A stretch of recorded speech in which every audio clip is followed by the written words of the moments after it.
Welcome back to GC8, Geek Channel 8, the podcast for movie geeks.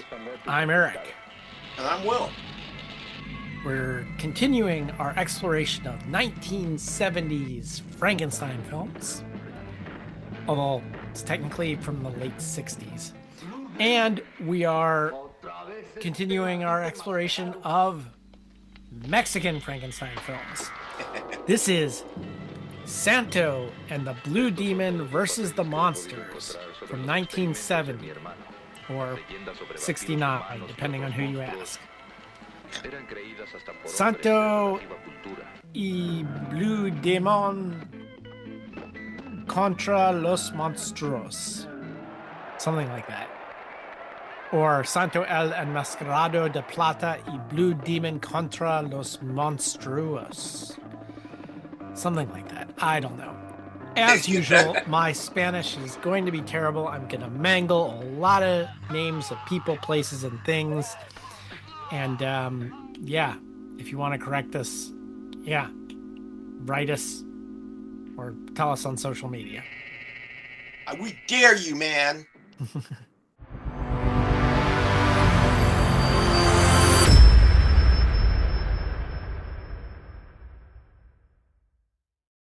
All right, so what's been going on with you, Will? Well, I went to another naturey, gardeny thing.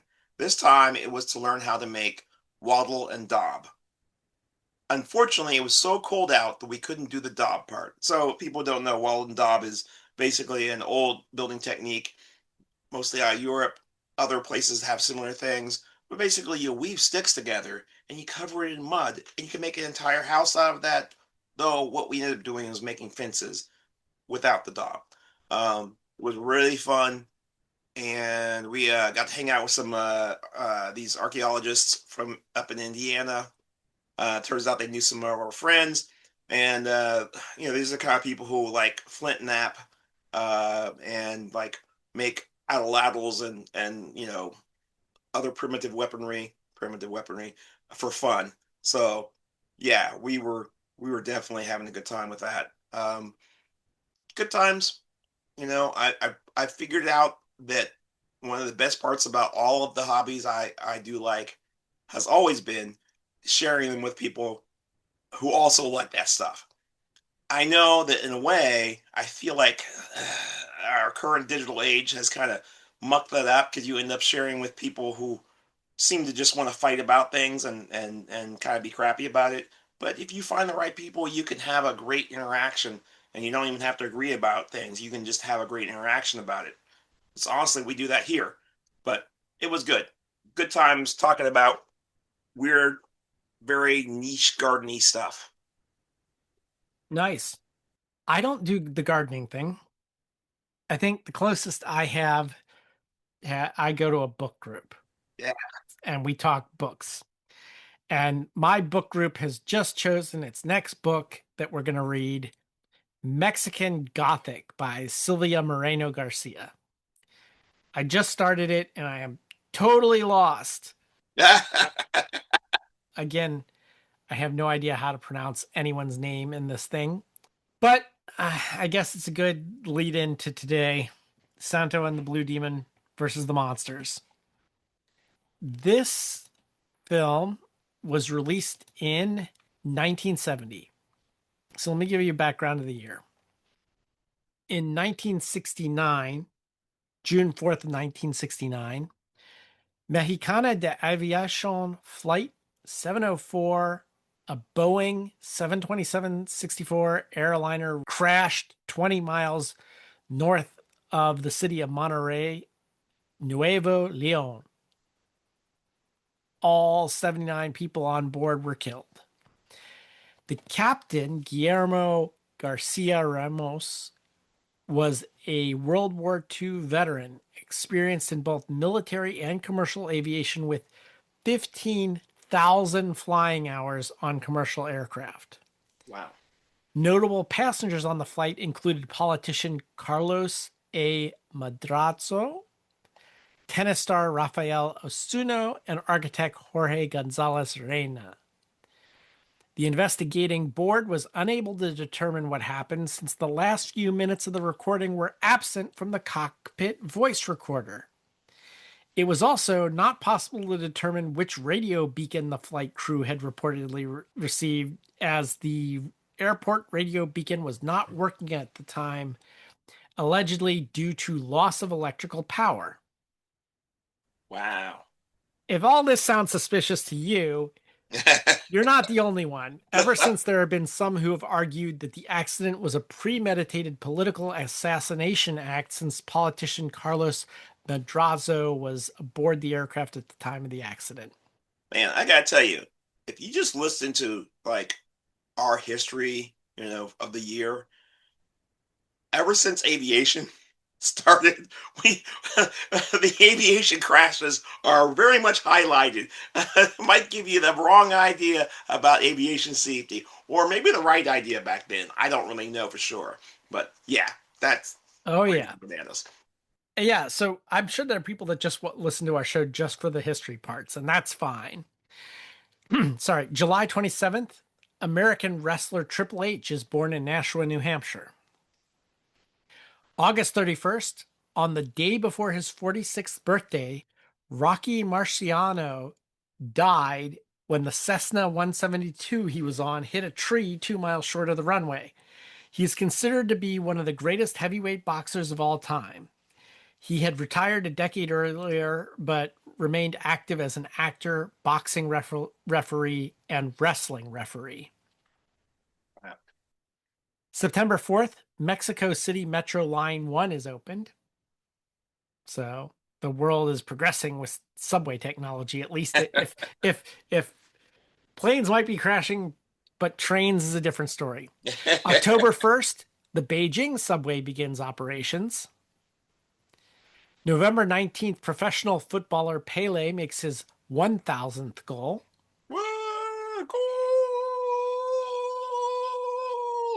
December 3rd, Air France Flight 212 crashed shortly after takeoff from Venezuela, killing all 62 occupants on board.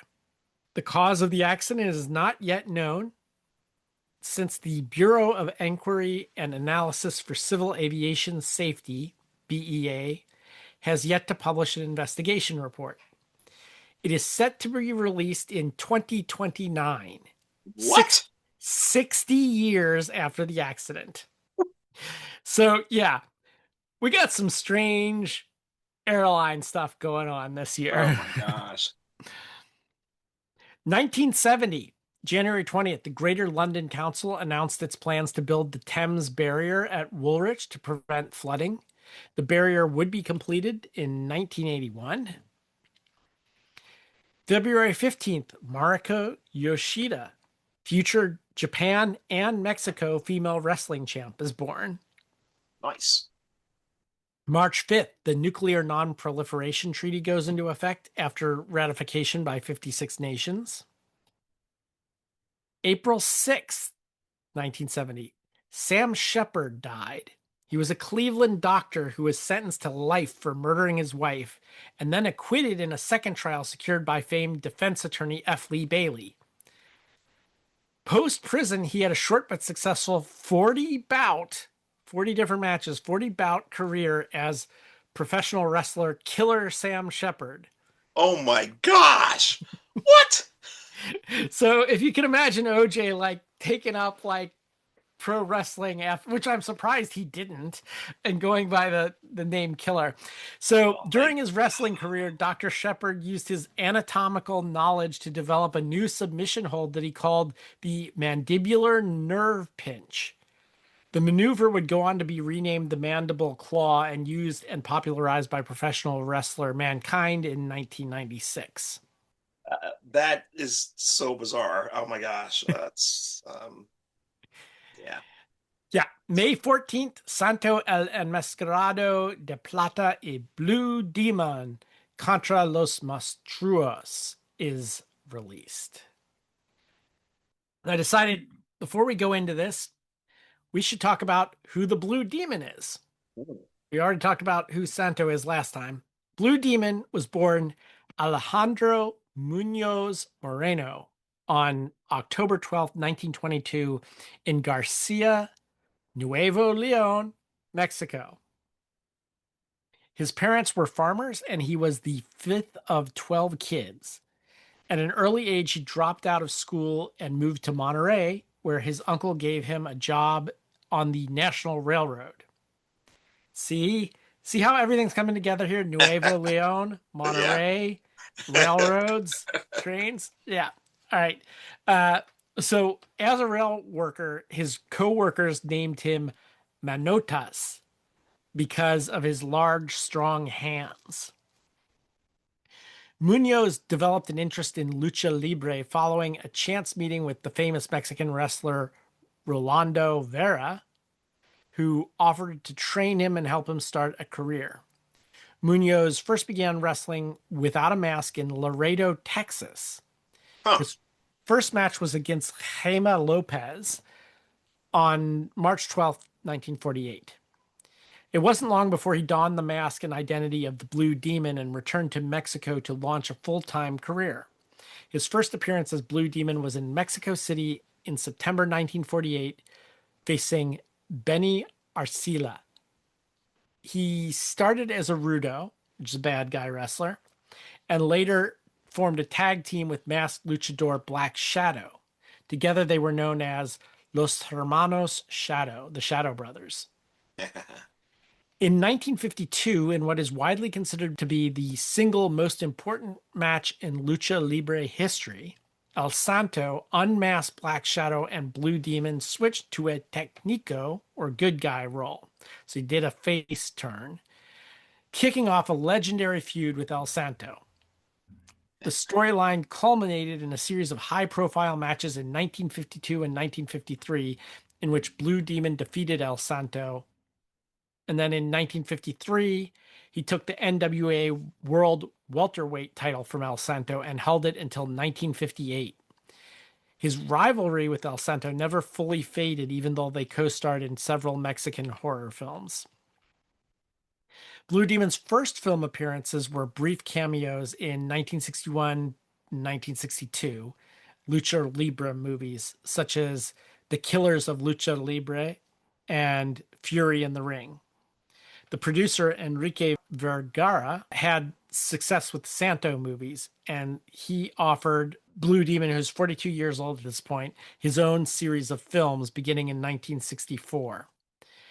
His popularity grew from 1964 to 1979. He starred in 25 action, horror, sci fi movies, 9 of which co starred El Santo. He also headlined 3 films that were like Avengers or Justice League type films that are where he led a superhero squad, Los Campeones Justicieros, or the Champions of Justice, Wow. alongside other Mexican wrestling icons such as Mil Mascaras, Tinieblas, and El Medico Asesino. Throughout his career, Munoz never lost the lucha de apuestas. That's a mask on the line match where Uh, basically you get unmasked if you lose. He retired in 1989 without ever having his face exposed to the public. His career spanned 41 years from 1948 to 1989. He also forced opponents to give up hair. So like if you didn't have a mask, that was the alternative. You'd have your head shaved. So wow. that he had Cavernario Galindo do that, and then he also won mask versus mask fights against Espectro 2, Matematico, and most notably Rayo de Jalisco. So these victories cemented his reputation as one of Lucha Libre's most formidable competitors. Then just before noon on Saturday, December 16th of 2000, Munoz suffered a fatal heart attack on a park bench near a subway kiosk. He was 78 years old. He was wearing his mask. He passed away and was buried still wearing his trademark blue and silver mask, which was never removed in public. Wow. Wow. I mean, So You want to talk about dedication to the craft? I don't think even modern luchadores are like that dedicated Oh anymore. my Like, God. can you imagine for like 4 decades never appearing in public without a mask on? You Um, know? this is the way. I mean, Yeah. Yeah. Yep. oh, that's some crazy stuff though, man. Yep. Can you imagine being the paramedics that showed up and like this dude's like wearing a wrestling mask and you gotta like revive him? Can't take off the mask. Mean, death before dishonor, right? Wow.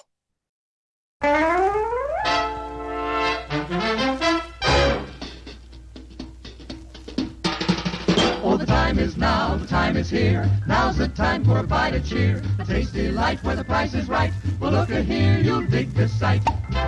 The moment's handy for a piece of candy. Just name your brand, they're all so grand. Hey, what do you think of a nice cool drink? Or a big box filled with a popcorn thrill? Let your taste buds meet with an ice cream treat. Refresh yourselves, it's time to eat.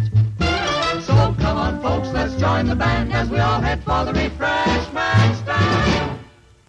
What do you have for us this week as a snack pairing? All right, I want to apologize ahead of time for anybody who has dietary restrictions. Because this violates all pretty much, it's pretty much across the board a violation of dietary restrictions. Wait, But is it meat? oh, it involves meat. Does it Eh, involve fat? Well, yes, Eric. Because you know what? Fat is flavor. All Well, right. that's not the only flavor. All right. So, simply put, Mexican hot dogs. All right. Number one, I do not feel like I am not, the best I could have done in terms of actual Mexican food would be, we're just going to call them suburban tacos. I am not gifted in this area, but I knew about Mexican hot dogs. I knew I could do those. So, and you know what they involve. So you get to get a good hot dog, right? As good as hot dogs get. Because lots of things go into hot dogs, even the best ones. But you do that, and then you wrap it in bacon. Yes. Okay. And you might as well just do more than one because why would you just do one? So you take your hot dogs, you wrap them in bacon, and you put them in and you just you grill them up. Okay, that's the start. And you set those aside because what you're going to do with that fat, yes, here comes the fat. With that fat, you're going to take your onions, you're going to take your peppers. So white onions, green peppers, and then your hot pepper of choice, jalapenos is what I would say. That's what I used. All right. And you grill that just lightly. Just get them wilted and soft. You don't have to cook them hard. Wilted and soft so they'll go nicely on your dogs. The bun should be toasted. Actually, oddly, I don't know if toast is the right word, but you heat that up too. And the fat. This is an all fattiness. If anybody who's not seen me, which mostly that's not a thing, right? But yeah, I'm I haven't missed a lot of meals, and most of the meals involve fat, but they're very tasty. So anyway, finish this all up. You do not actually need to have any special sauces. You don't even need to have cheese. Those are all optional, of course, delicious, but the bases are the peppers, the onions, the bacon wrapped hot dog, the bun that's been at least heated up. You want to have that warm and not just like, hey, just a bun that just came out. No, no, absolutely not. Throw that in there, get that heated up, pile it all on, finish it off with mustard, ketchup, and mayo. Those are the general things. You can also do other sauces if you like. Chipotle sauce is very much considered to be an excellent one for this. But honestly, when you have all that stuff on there, you're going to have a lot of good flavor anyway, and you don't really necessarily need all that. It's all going to be moist and delicious.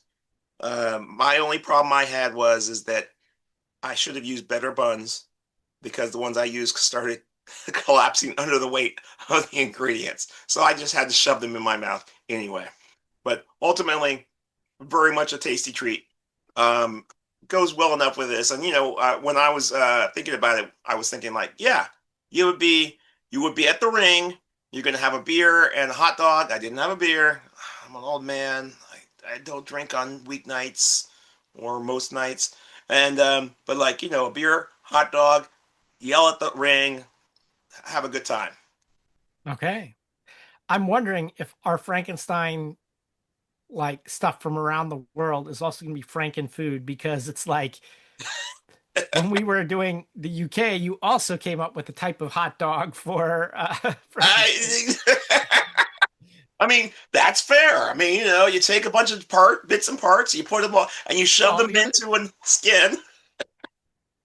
Oh Yeah. wow, what next? Hmm. Yeah. Okay.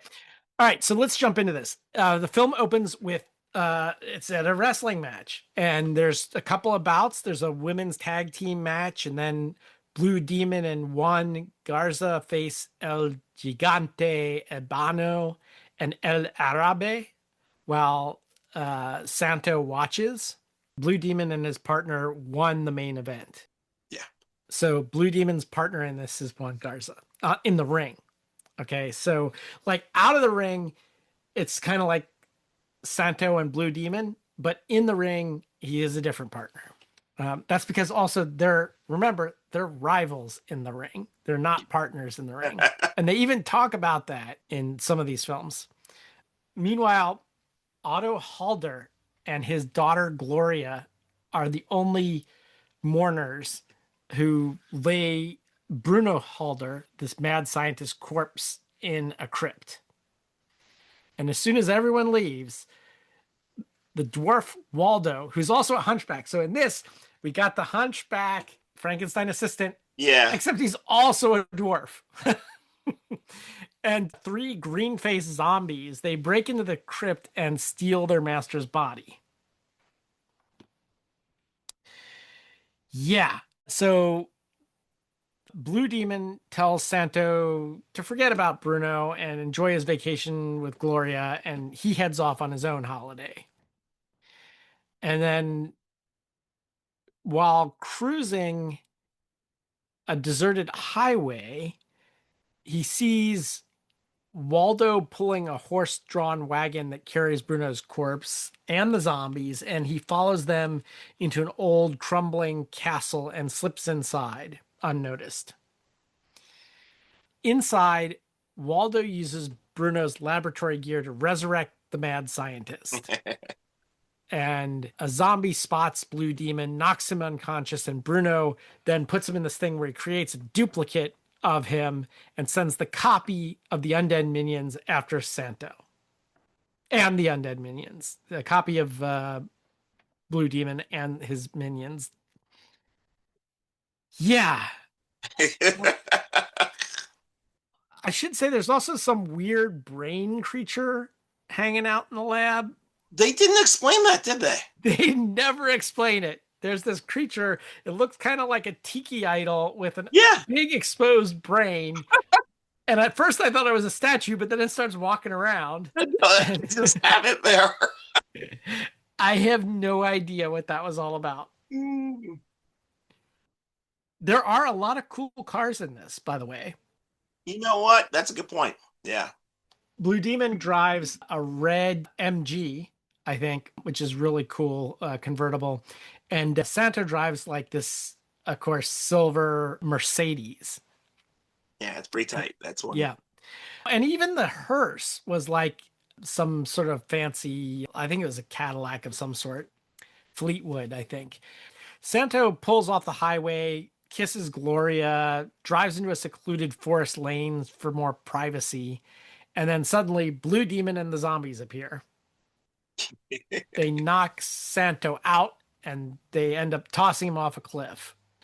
They kidnap Gloria and speed away in the car. Santo only lands a little short distance below, gets back in his car and gives chase. During this chase, Gloria manages to leap from the villain's car into his car. Yeah, that was pretty impressive.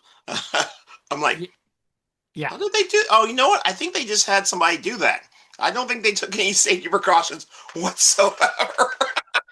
The fashion is a little bit strange in this. She's wearing a belt that I swear to God, it looks like she's got a giant watch around her waist. Like it's like a watch band with a big clock. This is like bigger than Flavor I Flav was just type gonna clock. say, Flavor Flav's like, that chick knows how to dress. Santo, Gloria, and Otto open Bruno's coffin and they find it's empty.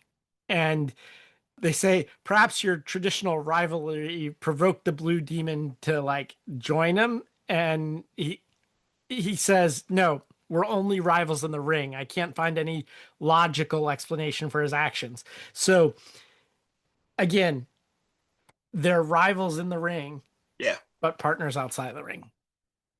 So the Blue Demon, Waldo, and the zombies continue recruiting monsters for Bruno's gang. They capture a big-eared vampire, a gaunt ferret-faced zombie, a wolf man, a Frankenstein creature, A mummy. Oh, don't forget the a Cyclops. cyclops, which is like an amphibious cyclops. So it's kind of like the creature from the Black Lagoon / Cyclops. Yeah. And it looks ridiculous, by the way. As a matter of fact, of all of these, so in a lot of these things, like the Frankenstein makeup looks ridiculous, and it does here, but Frankenstein is actually the least ridiculous looking one of all these monsters. Oh no. My favorite part is because okay, so we've seen a lot of these things where it's like Frankenstein is frozen in an ice and then we melt him out, right? No, this time it's I don't even know what I saw there. They had the he had like a blowtorch and it looked like he was taking it to a just a stone wall or something, and then it quote melted away, and there was the Cyclops. It was like, what is happening? I don't know. Yeah, and eventually the Cyclops, yeah, I mean, there's a fight where it's in the water and he drags it on the land, stakes it, but he comes back later on, so I have no idea. Like, there's a lot of stuff that doesn't make sense here. And also, Santo can hold his breath underwater for a really long time. He's like underwater for a long time He's in the this. saint. Hello.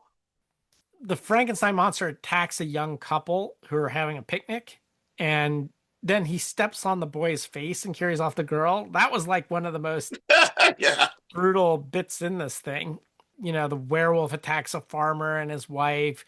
The vampire attacks two teenage girls, turning them into members of the Bruno's army. And then the monsters and the blue demon all descend on the Halder house, confronting Otto, Gloria, and Santo. And Gloria darts out in her pajamas, but the vampire recoils from a massive stone cross.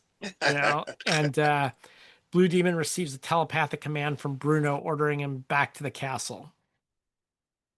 Back in the ring, Santo faces a foreign challenger, El Vampiro, who's actually Bruno's vampire disguised under a tiger stripe mask.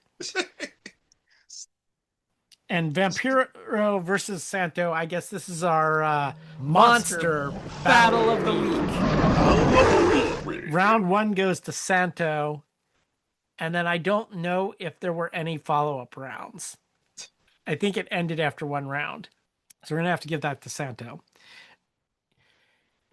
Remaining monsters converge on the ring, and they ignite this chaotic melee as the audience flees in terror and the lights abruptly cut, and defeated the creatures retreat to the castle, humbled by their inability to finish Santo. Later, Santo and his friends are in a restaurant where suddenly we get this long interlude of dance numbers. So I have no idea, but there's this floor show, and it lasts for a while. There's like 4 or 5 dance numbers, and then there's at least 4, probably like 6. I don't know. Anyway, once all that's finished, the monsters attack again. It really felt like padding. Yeah, and not only padding, but stock padding, like they took it out of another movie, Much like the Frankenstein in War of the Gargantuas, who waits until the lounge singer is done before picking her up. In this, The monsters also wait until the floor show is over before they attack. Santo put this listening device on the Frankenstein monster, and so tracks into the hideout, smashes the imposter with a spiked chain mace. He's got this, it's like a flail without the stick. He's got the chain, it's a ball and chain, but a spiked ball. Eventually, hurls the imposter blue demon over a cliff, releases the real blue demon, and together, Santo and the blue demon tear the laboratory apart, smashing stuff, setting it on fire, and there's explosions. And then Bruno and Waldo, they basically panic, and the monsters try to make this futile stand.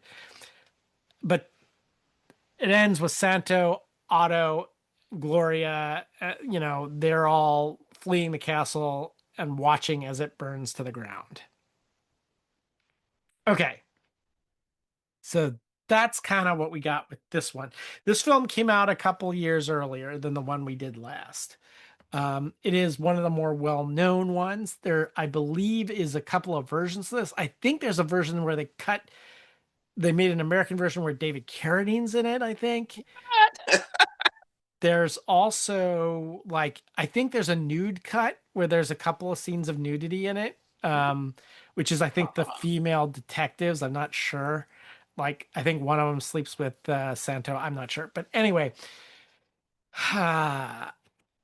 what's your take on this one? Too much. It was just too much. It was so much. It was really hard to... Okay, and in fairness, I'm like, I don't know. Maybe if I had watched this in different order with the other one, I'd feel differently. But that one gave me that quirky, this is different and new, and this one was it was very jumpy, which it came out earlier, right? A few years earlier. But maybe they refined their formula, got more sophisticated. I don't know. But I just think there were so many films being made at the same time by different directors and stuff like that, that some are good and some are bad. Yeah, no, it was just too much. There was so much. There were, and it's funny because I'm like, I know I've always say this stuff where I'm like, yeah, no, I can see the bones of this where you could be like, it's like this would be a perfect monster of the week. It's just that all the monsters were all every week. I mean, they were all in one week. They all did together everything all at the same time. It was this was worse than House of Frankenstein for that shit. Yes, yes, exactly. And I give this a thumbs down. And part of it for me is just how stupid the monsters looked. This is worse than Power Rangers shit, and and so it's I'm like, when you don't have the budget to do monsters right, then less is more. Don't show them, or this could have been fine with just a Frankenstein monster and an evil blue demon, Yeah. That alone would have been fine. Those two things, Well, I mean, the other one that we watched when was they just had a giant black guy. I mean, everyone's afraid of us, right? So, well, he was pretty big, man. Still, he was really, really big. But I'm like, somehow that was better. This was just so much. I'm like, man, I am certain that this is somebody's favorite. Somebody. It is. This is actually, apparently, this is one of the favorite ones, far more well liked than the other one we watched. However, I don't understand it. I guess maybe if you're a little kid. Yeah, I mean, all those monsters, you get so many to choose from. And I mean, look, I used to buy it when I first started buying comics, and I wasn't even a little kid. I was like, I'm going to buy the one with the most superheroes on the cover, which is why I got into Teen Titans, which turned out to be a great choice at the time. So, but I get it. Some people, and there are things that I like that I know in my heart are not actually very good things. So I'm not saying that's the reason why, but yeah, one's not for me. If you're going to dip into this cross genre, I would recommend the other one, the two that I've seen.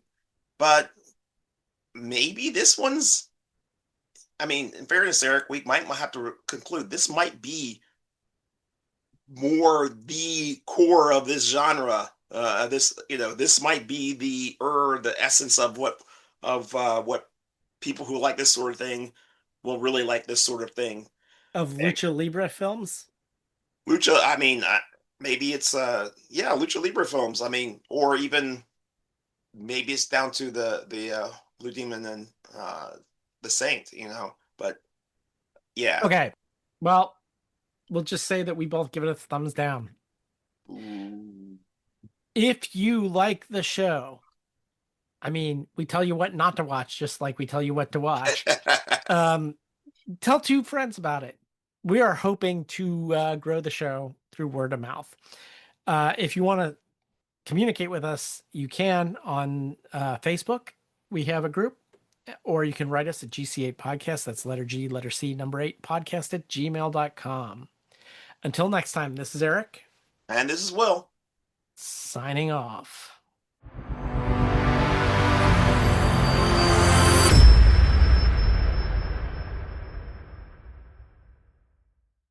So I just had to shove them in my mouth anyway.